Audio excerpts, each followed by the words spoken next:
जाने वाली लड़कियां, तुम पढ़ाई तो कर लो, लड़कियां बेरोजगार को क्या बिमा के ले जाएगी? लड़कियां देवी है, लक्ष्मी है, सरस्वती है। हमारे हमारे जैसे नालायक इंसान, आदमी, हैवान, राक्षस, पुरुष आदमी की इज्जत तो सिर्फ नौकरी में होती है। तुम नौकरी लग जाओ, तुम्हारी खूब बातें बहुत आती है इनको। चलो कोई बात नहीं, तो कभी कभी मनोरंजन भी होना चाहिए। फिलहाल बैक टू स्टडीज। कितना स्कोर रहा 20 में से कमेंट करो। कोई 17 कह रहा है, कोई 18 कह रहा है। Very good. 18 है तब तो बहुत अच्छी बात है, 17 है तब भी अच्छी बात है। 2-3 क्वेश्चन तो तुम और कर लोगे, मुझे पता ना। तो अब आ जाओ आप सभी साथी फटाफट कि हिस्ट्री कल्चर के लिए तैयार हो कि अगले 10 मिनट में 20 क्वेश्चन कराऊंगा हिस्ट्री और कल्चर के। अगले 10 मिनट में हिस्ट्री कल्चर के 20 क्वेश्चन, 20 में से 20 लाने। हाँ देखो, राजवंश से संबंधित प्रश्न आएंगे, जो सिलेबस में टॉपिक है मैं वही लेके आऊँ। एक बार बड़ो देर शेयर करो सभी दोस्तों के बीच में क्लास को फटाफट। मंडोर प्रतिहार वंश, जो मारवाड़ का मंडोर प्रतिहार वंश है जोधपुर का, उसकी शासक की वंशावली, मंडोर प्रतिहार वंश के किस शासक से वंशावली शुरू होती है? उससे पहले वंश का नाम नहीं मिलता, ये रज्जिल है। किससे? रज्जिल से ये शुरुआत होती है। किससे शुरुआत होती है? रज्जिल से शुरुआत होती है। आई बात समझ में? आगे बढ़ो।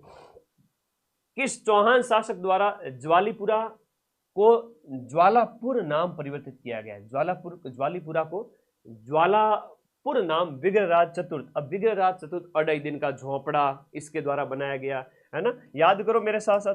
अढ़ाई दिन का झोंपड़ा इसने बनवाया था। इसके साथ साथ हम बात करें, हरिकेली नाटक है इसके समय का, हरिकेली नाटक है ना। और हम बात करें तो इनके समय में आपके जो विग्रहराज चतुर्थी समय ये जो आपका जो है संस्कृत विद्यालय बना था, जिसके ऊपर कुतुब मीनार ने मतलब कुतुब मीनार बनाई गई थी आपके कुतुबुद्दीन ऐबक के जो मतलब गौरी के हमले के बाद में, ठीक है। तो ये सारी चीजें याद करो। आगे देखो, किस शासक ने सबसे पहले नागा दादूपंथियों को सेना में भर्ती किया था? बात हो रही है आपकी जयपुर की। दादूपंथियों की शाखाएं हैं, उत्तरादे है, निहंग है, खाकी है ना।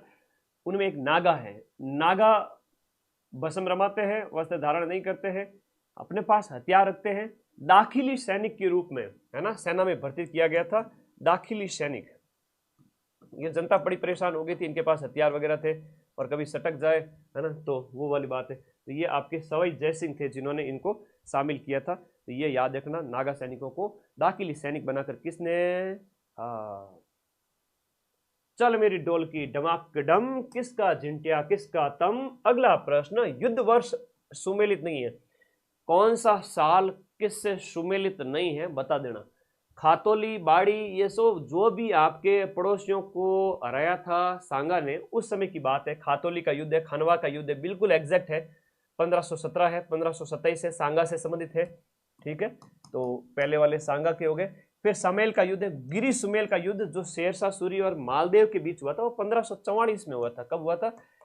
अब वर्तमान में गिरी सुमेल की अगर हम बात करें तो वो ब्यावर के अंदर आता है। वर्तमान में कहाँ आता है? ब्यावर जिले के अंदर आता है गिरी सुमेल, ठीक है। जैतारण जो गिरी सुमेल है वो आपका ब्यावर जिले के जैतारण के अंदर आता है, पहले पाली में था। तो ये 1544 ईस्वी की बात है। कब की बात है? 1544 है। और हरमाड़ा का युद्ध है वो हाजी खां की बेगम को लेकर हो गया था। मतलब ठीक है, उदय सिंह मेरी बेगम को लेना चाहता है, मालदेव मेरी रक्षा करो, है ना। तो मालदेव और उनके बीच में लड़ाई हो गई थी, ठीक है। तो मालदेव और उदय सिंह के बीच में हरमाड़ा का युद्ध हुआ था आपके 1557 ईस्वी में। बिल्कुल सही बात है, हाजी खां बेचारा बीच में फंस गया। अब एक ने दूसरे को, उदय सिंह की इसमें हार हुई थी, दूसरा कह रहा है कि मैं लेके जाऊंगा तेरी बेगम को, मैंने उसको हरा दिया। ये तो हाजी खां बेचारा बीच में फंस गया था, इसमें हरमाड़ा का युद्ध था, ठीक है।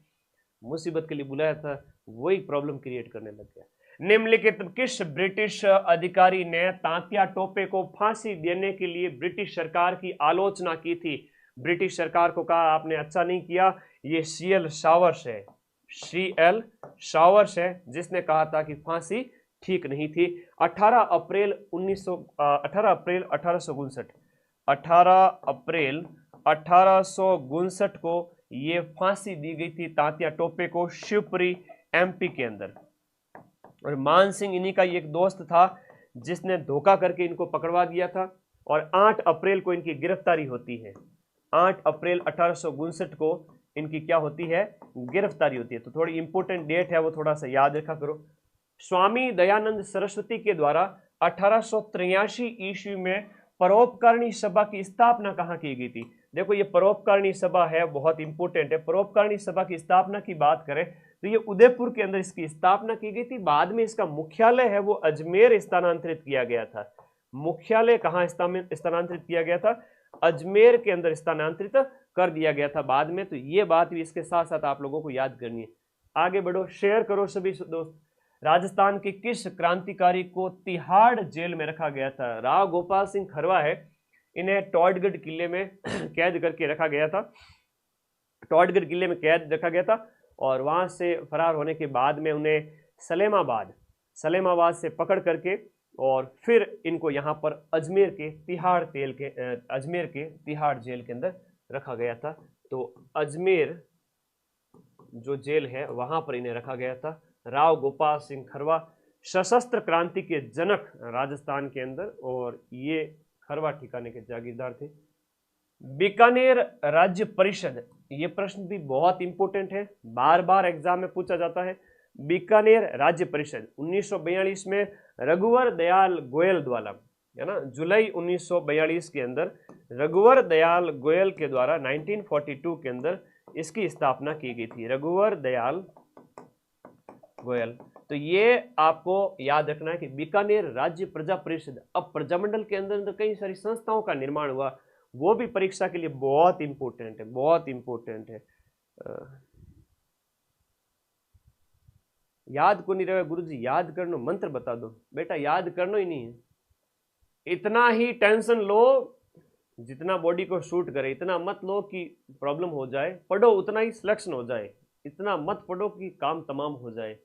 अपने को मोक्ष थोड़ी प्राप्त करना, नौकरी लेनी है तो वो पढ़ो जो एग्जाम में आता है। दुनिया भर का क्यों पढ़ रहे हो? और वो मैं तुम्हें पढ़ा रहा हूँ, वादा करता हूँ, तुम्हारा भाई तुमसे वादा करता है कि सिर्फ यूट्यूब से 4th ग्रेड निकलवा दूंगा। यूट्यूब के प्रूफ दूंगा, देखना। इस एग्जाम में तो कई बार मजा आता है जब सामने जब कोई एग्जाम ठीक सर होता है तो क्या इसको तो यूट्यूब से निकलवा देंगे। RS है, 1st ग्रेड है, टफ लेवल के पेपर है तो ऐप से पढ़ो। पटवार है, लैब असिस्टेंट है, रीट है, तो वो ऐप में पूरे साल पढ़ो। फिर लास्ट में मैं सबसे ज्यादा मैराथन कराऊंगा। सामाजिक सुधारक गोविंद गुरु का जन्म कहाँ हुआ था? इनका जन्म किस परिवार में हुआ था? एक बंजारा परिवार में। देखो ये प्रश्न एग्जाम में पूछा गया है। गोविंद गुरु गोबपालिया, इनका जन्म जो होता है वो आपका 20 दिसंबर 1858 को होता है। बांसिया गांव, बांसवाड़ा नहीं, बांसिया गांव डूंगरपुर के अंदर। देखो 20 दिसंबर 1858 को, 1858 में बांसिया गांव, पर हम बांसिया गांव को बेड़सा गांव भी कहते हैं, ठीक है, बेड़सा, और ये आपका डूंगरपुर के अंदर पड़ता है।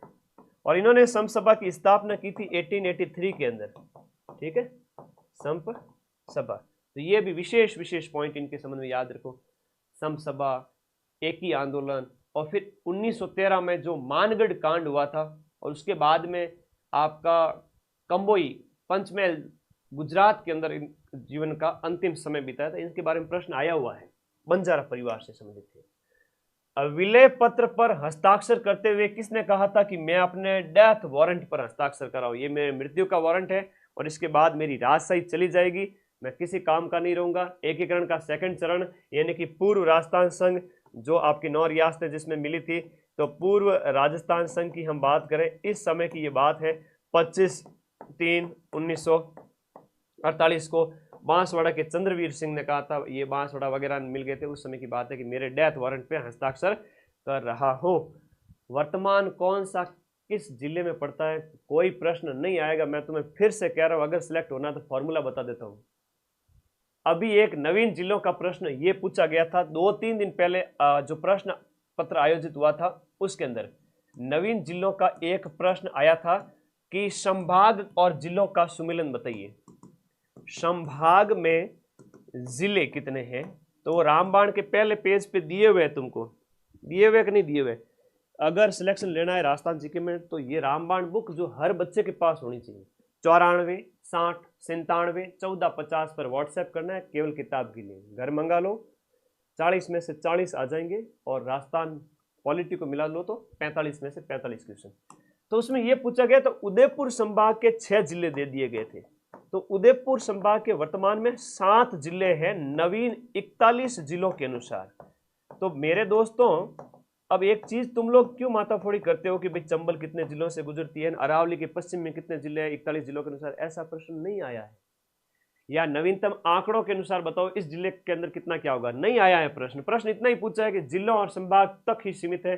पिछले 2 साल में सिर्फ 3 या 4 बार ऐसे प्रश्न आए हैं अधीनस्थ बोर्ड और आरपीएससी के द्वारा। तो आप लोग बिल्कुल भी टेंशन ना लें, इससे ज्यादा कोई क्वेश्चन आ ही नहीं रहा है। ओल्ड जीके न्यू जीके एक ही बात है, अभी चलने दो गाड़ी को कंसेप्ट बेस पे। आगे बताओ, तब दोबारा ऐसी गलती मत करना। किस प्रसिद्ध दुर्ग की सुदृढ़ नैसर्गिक सुरक्षा को उनसे प्रभावित होकर के अबुल फजल ने लिखा है कि अन्य सभी दुर्ग तो नंगे हैं जबकि ये बख्तर पहना हुआ है, मतलब कवच पहना हुआ है। तो वो कौन सा किस किले के बारे में ये कहा था? तो ये कहा था रणथंभौर किले के बारे में, जो कि सवाई माधोपुर में। तो रण मतलब क्या होता है गुरुजी? लड़ाई हुआ है। तो लड़ाई में बख्तर पहने जाते हैं कि नहीं पहने जाते? बिल्कुल सही बात है, तो लड़ाई में बख्तर पहने जाते हैं। रणथंभौर के किले के बारे में कहा था इन्होंने। ये बहुत बढ़िया क्वेश्चन है, आप लोगों को याद रखना है कि रणथंभौर किले के बारे में। कई बार बच्चों को याद ही नहीं रहता, वो कुंभलगढ़ करके आ जाता है, ऐसा थोड़ा कई बार होता है कि वो भी सामरिक दृष्टि से था। रणथंभौर बख्तर बंद, बख्तर कब पहने जाते हैं? रण के टाइम में। रण का मतलब क्या होता है? युद्ध। ये सवाई माधोपुर वाला किला रणथंभौर हो गया। कुंभलगढ़ वाला तो अभी आया था कि सबसे ऊंचा किला जहां पर ऊंचे भाग को राजप्रसाद के लिए रखा गया था, अभी फर्स्ट ग्रेड के अंदर पूछा गया था। कुंभलगढ़ के बारे में आया था, ऊंचा भाग जहां पर आपके महल हैं और नीचा भाग जहां पर आपके खेती योग्य जमीन है। नीचे में आपके क्या की जाती है? खेती की जाती है। बताइए राजस्थान का ऐसा कौन सा किला है? अरे भाई ऊंचे की बात हो रही है तो कटारगढ़ कुंभलगढ़ किले के अंदर ऊंचा महल बना हुआ है, नीचे जमीन है। ऊंचे देखने पर ऐसा लगता है कि पगड़ी नीचे गिर जाएगी। अबुल फजल ने इसके लिए कहा था। पगड़ी नीचे गिर जाने का कथन इसके संबंध में है कि कुंभाराम नाम का आदमी था जिसकी पगड़ी गिर गई। तो पगड़ी गिर जाए तो ये अबुल फजल ने कहा था इसके संबंध में। तो ये भी आपको यहां याद रखना है कि अबुल फजल ने पगड़ी गिर जाए किसके संबंध का? इतना ऊंचा मत देखो कि पगड़ी ही गिर जाए। क्या अगर कोई व्यक्ति नीचे खड़े होकर ऊपर देखेगा तो उसकी पगड़ी गिर जाएगी। ये अबुल फजल ने इसके लिए कहा था। ये बख्तर बंद है वो रणथंभौर के लिए कहा था। छोटे छोटे सिंपल क्वेश्चन आएंगे। 55,000 सीटें, हर घर में चिराग जलेगा। तुम्हारे मम्मी पापा खुश होने वाला है कि मेरा बेटा मेरा बेटी नौकरी लग गया। उनका सीना गर्व से चौड़ा हो जाएगा और उनकी उम्र बढ़ जाएगी 10 साल। जो 70 साल 75 साल होने वाली तो 85-90 साल हो जाएगी, सिर्फ तुम्हारी वजह से। तो अपने इस चैनल को सब्सक्राइब करके जुड़ जाओ। परमानेंट ऐसी क्लासें दूंगा परमानेंट आप लोगों को। ये थोड़ा मैंने 10 दिन गैप ले लिया था, अब अगली बार हर 5 दिन के अंदर ऐसी क्लास मिल जाएगी तुम्हें। जोधपुर के निकट आपका ओशिया के जो मंदिर है ना, उनका जो ग्रुप है वो किसकी देन है? प्रतिहारों ने ओशिया के मंदिर बनाए। ओशिया आपका जोधपुर जिले के अंदर पड़ता है। हम बात करें तो इसके संबंध में यहाँ पर सचियाई माता का मंदिर भी है। ठीक है, सचियाई माता का मंदिर है जो ओश वालों की क्या है? कुल देवी है। तो ये भी आपको इसके साथ साथ याद रखना है। सचियाई माता का मंदिर भी हो गया। तो जैन मंदिर भी है। राजस्थान का भुवनेश्वर भी कहते हैं ओशिया को। क्या कहते हैं? राजस्थान का भुवनेश्वर। राजस्थान का भुवनेश्वर कहते हैं। जैन मंदिर है यहाँ पर। तो कई सारी विशेषताएं हैं ओशिया की। देवयानी कुंड राजस्थान की वास्तुकला आपके सिलेबस में है और विभिन्न प्रकार की जो लोक कलाएं हैं वो भी आपके सिलेबस में है। बिल्कुल गड़बड़ मत कर देना कि गुरुजी मार तो चित्रकला है ही कौन? लोक कला व दिवड़ी है, वास्तुकला है तो जितने भी पत्थर के काम है वो पढ़ने हैं। लोक कलाओं के अंदर सारी कलाएं पढ़नी है। कह रहे हैं कि गुरुजी मेरे तो चित्रकला है ही नहीं। कैसे नहीं है? तो मैं जो क्वेश्चन करवा रहा हूँ वो काम के सिलेबस के अकॉर्डिंग है। देवयानी कुंड आपका कहाँ पर है? जयपुर के अंदर है। देवयानी कुंड आपका कहाँ पर है? देवयानी कुंड आपका जयपुर के अंदर हो गया। इतना याद रखना है। यहाँ किस ऋषि का जो आश्रम हुआ करता था या इसकी तपोस्थली थी? दैत्यों के गुरु शुक्राचार्य की से संबंधित हो गया देवयानी कुंड। देवयानी कुंड जिसे तीर्थों की नानी कहते हैं ना, क्या कहते हैं? तीर्थों की नानी, तीर्थों की नानी मां कहते हैं। अगला देखो, अजारा की ओवरी। एक है चित्तरों की ओवरी और एक है अजरों की ओवरी।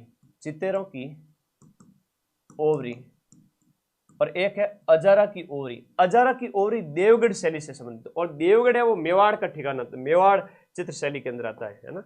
मेवाड़ मुख्य शैली है उसका भाग है। अब ये मत करना कमेंट बॉक्स में गुरुजी मार तो चित्रकला है ही कौन, बेटा थाऊंगा तो मन ध्यान है।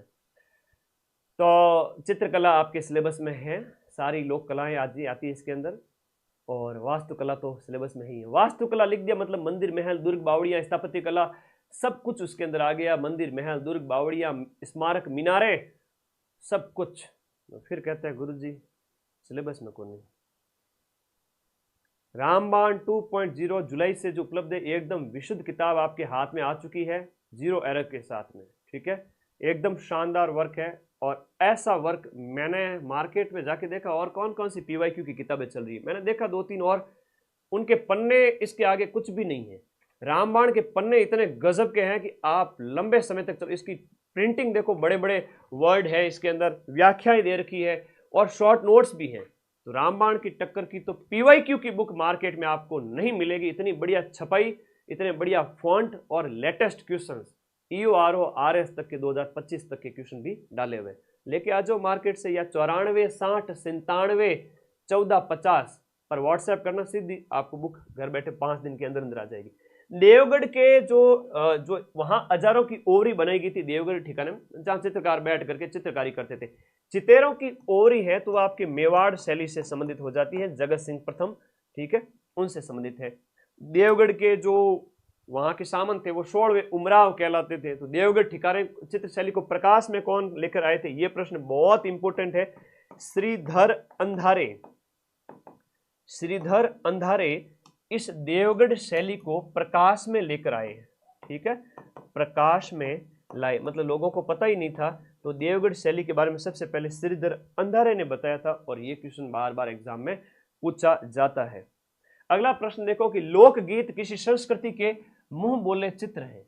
लोकगीत किसी संस्कृति के मुंह बोले चित्र है, संस्कृति को बताते हैं, ऐसा किसने कहा, आपका देवेंद्र सत्यार्थी ने कहा। और महात्मा गांधी ने कहा हमारी संस्कृति के पहरेदार होते हैं। लोकगीत क्या है, हमारी संस्कृति के पहरेदार है। दोनों ही क्वेश्चन एग्जाम में पूछे गए हैं, हमारी संस्कृति के पहरेदार हैं, जागते रहो सिपाही की तरह, ये महात्मा गांधी जी ने कहा। लेकिन देवेंद्र सत्यार्थी कहते हैं कि ये मुंह बोले चित्र है। ये दोनों ही क्वेश्चन एग्जाम में आए हुए हैं, मैं मेरे घर से क्वेश्चन नहीं लाया हूं, सारे ही क्वेश्चन एग्जाम में पूछे गए जो मैं करवा रहा हूं, और ये सारे क्वेश्चन आपको रामबाण के अंदर मिल जाएंगे। रामबाण लेके आ जाओ, 45 क्वेश्चन सही कर लोगे 120 में से। चंग नृत्य है वो राजस्थान के कौन से क्षेत्र में होता है। चंग नृत्य पुरुषों के द्वारा शेखावाटी क्षेत्र में होली के अवसर पर किया जाता है। चंग नृत्य, चंग हो गया, गिंदड़ हो गया, कई सारे और नृत्यों की बात करें, चंग हो गया, गिंदड़ हो गया, तो ये अब शेखावाटी के सारे। बाड़मेर में 2019 के अंदर देखो, लेटेस्ट करंट अफेयर्स का क्वेश्चन हिस्ट्री कल्चर के अंदर डाला हुआ है कि 2019 में 14वीं सदी के लोक देवता बाबा रामदेव जी के जन्म स्थान यानी उंडू कश्मीर, कौन सा, उंडू कश्मीर, जो बाड़मेर के अंदर है, उंडू कश्मीर है ना, उंडू कश्मीर बाड़मेर। तो यहां हम बात करें तो उनके जन्म स्थान पर मंदिर बनाया गया, और इस मंदिर का निर्माण मुख्य रूप से पीले पत्थरों से किया गया। जैसलमेर के 600 टन है ना, जैसलमेर के जो है आपके 600 टन पीले पत्थरों से रामदेव जी का मंदिर 2019 में उंडू कश्मीर में बना था। नया प्रश्न है, पेपर में पूछा गया था, और पेपर कौन सा था बता देता हूं, राजस्थान पुलिस कांस्टेबल के पेपर में पूछा गया था 2022 वाले में, ठीक है, 2022 में राजस्थान पुलिस कांस्टेबल के पेपर में पूछा गया था। तो भाई ऐसे नए नए प्रश्न आपको करवा रहा हूं। शारणेश्वर पशु मेला है वो कहां आयोजित होता है। तो शारणेश्वर, वैसे शरणेश्वर जो नगर है वो शिरोई का ही पुराना नाम है, शरणव शाही। अब ये परीक्षा में आता है कई बार, शरणव शाही नगर इसका पूर्व नाम है। किसका पूर्व नाम है, शिरोई का है। अब ये प्रश्न एग्जाम में आया हुआ है। अब ये रैबारियों का मेला है, इनकी अगर हम बात करें तो ये भाद्रपद शुक्ल 12 को लगता है, रैबारी जनजाति का मेला है ना, रैबारी जाति का। तो हम बात करें तो रैबारी जाति से संबंधित हो जाता है शारणेश्वर मेला, और ये भाद्रपद शुक्ल 12 को आयोजित होता है शारणेश्वर पशु मेला, रैबारी जाति, शिरोई। शिरोई का पुराना नाम क्या है, शरणवशाही नगर। ये प्रश्न एग्जाम में आया हुआ है। अब बूंदी की कजली तीज है, तो बूंदी की कजली तीज है तो भाद्रपद मास में शुक्ल पक्ष कृष्ण पक्ष है। बड़ी तीज या कजली तीज है तो वो हमेशा अंधेरे पक्ष याद रखना। छोटी तीज है तो शुक्ल पक्ष है। तो छोटे भाई के जीवन में सुख, छोटे भाई बहन के जीवन में सुख होता है जब तक बड़ा भाई बहन होता है, तो बड़े भाई बहन को स्ट्रगल करना पड़ता है, ऐसे याद करो। तो बूंदी की कजली तीज है वो भाद्रपद कृष्ण तृतीया है। होली है वो आपके फाल्गुन पूर्णिमा को मनाई जाती है। गणगौर है वो चैत्र शुक्ल तृतीया होगी। पर्युषण महीना आपके भादवे के महीने में। 1 2 3 4 बाबा तेरी जय जयकार। 1 2 3 4। आगे आ जाओ दोस्तों, लास्ट हम कमेंट बॉक्स में बता दीजिए कितना क्वेश्चन आपने राइट हुआ। 40 में से स्कोर क्या है, तुम्हें भी, तुम्हारा जीव भी जानता होगा, ईमानदारी से बता देना, यूं नहीं कि बेइज्जती हो जाएगी। अब कमेंट बॉक्स में ये बता देना कि 40 में से कितने नंबर आए तुम्हारे, कितने प्रश्न सही। गोखरू आभूषण मानव शरीर के किस अंग पर पहना जाता है? देखो, जो आपका कड़ा है और मौड़ी है, ये आपके गोखरू हो गया, ये सब कलाई के आभूषण है ना। नौगरी है, नौगरी है, कड़ा है, और ये सब आभूषण कलाई के आभूषण है। कमेंट बॉक्स में बताओ तो मुझे भी तो पता चल रहा है। कोई कह रहा है 39, 40, 33, 24, 29, 37। एक जना कह रहा है 40 में से 42 राइट हो रहे हैं। वाह, शाबाश बेटे, तेरा कॉन्फिडेंस देखकर तो मेरा है वो कलेजा फट गया पूरी तरह से। लीवर गुर्दा सब तुझे दान करता हूँ। आजा मेरे दोस्त, 40 में से 40